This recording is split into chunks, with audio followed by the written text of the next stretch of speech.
Junior ডাক্তারদের প্রতি তাদের যে আবেগ, তাদের যে সহকর্মীর ভয়ঙ্কর মৃত্যু নির্যাতন, তাদের আবেগ, তাদের প্রতিবাদকে মাননীয় মুখ্যমন্ত্রী এবং আমরা সমর্থন করছি। কিন্তু ডাক্তারি এমন একটা পেশা, তার সঙ্গে মানুষের জীবন মৃত্যু জড়িত। ফলে কর্মবিরতি দিনের পর দিন চললে মৃত্যুর খবর এসছে, লক্ষ লক্ষ পরিবারের হয়রানি চলছে, রোগীদের হয়রানি চলছে। মাননীয় মুখ্যমন্ত্রী বারবার অনুরোধ করেছেন, গতকালও অনুরোধ করেছেন, যেটা পশ্চিমবঙ্গ, আপনাদের প্রতি আপনাদের আবেগকে আমরা সম্মান দিই। দিল্লি এফআইআর করেছে, আমরা করিনি, আমরা করব না, কিন্তু আপনারা দয়া করে কর্মবিরতিটা তুলে নিন।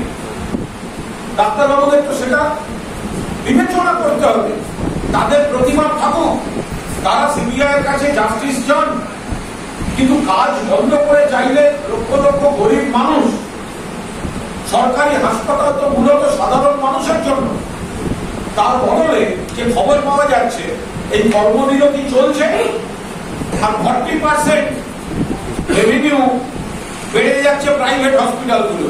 গরিব মানুষের ক্ষমতা আছে বেশি টাকা দিয়ে প্রাইভেট হসপিটাল, নার্সিং হোমগুলোতে চিকিৎসা করানো, তাহলে প্রতিবাদ থাকুক, কিন্তু কোন অবস্থায় কর্মবিরতি নয় ডাক্তারদের।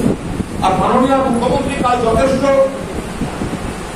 সুন্দরভাবে ব্যাখ্যা করেছে, তারও অপব্যাখ্যা হয়েছে। বারবার বারবার বলা হচ্ছে ডাক্তারদের হুমকি দেওয়া হয়েছে, কোন হুমকি মুখ্যমন্ত্রী দেয়? তিনি পরিষ্কার এই ভাষাটা বলেছেন যে মুখ্যমন্ত্রী বলেছেন যে ডাক্তাররা তাদের সহকর্মীদের নিয়ে, এক সহকর্মীর জন্য যে আন্দোলন করছে তাতে পূর্ণ সমর্থন আছে, কিন্তু কর্মবিরতিটা সাধারণ মানুষের বিরুদ্ধে যাচ্ছে, রোগীদের বিরুদ্ধে যাচ্ছে, তো অবিলম্বে তুলতে হবে। আমরা কোনো তুলনা করতে চাই না। আমাদের এখানে যেমন একজন জুনিয়র ডাক্তারের কুৎসিত ভাবে মৃত্যু হয়েছে, আমরাও জাস্টিস চাই। উড়িষ্যায় আবার একজন ওয়ার্কিং ডাক্তার 2 রোগীকে ধর্ষণ করেছেন। এটা সামাজিক ব্যাধি, এটা সামাজিক ব্যাধি।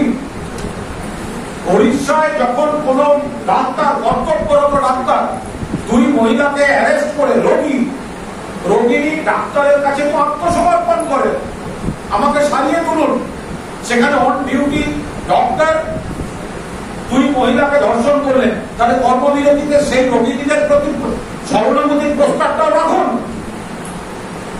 আপনারা বলবেন অল ইন্ডিয়া স্ট্রাইক হচ্ছে, অল ইন্ডিয়া কর্মবিরতি হচ্ছে, আর অন্য রাজ্যে যদি ডাক্তারবাবু অভিযোগ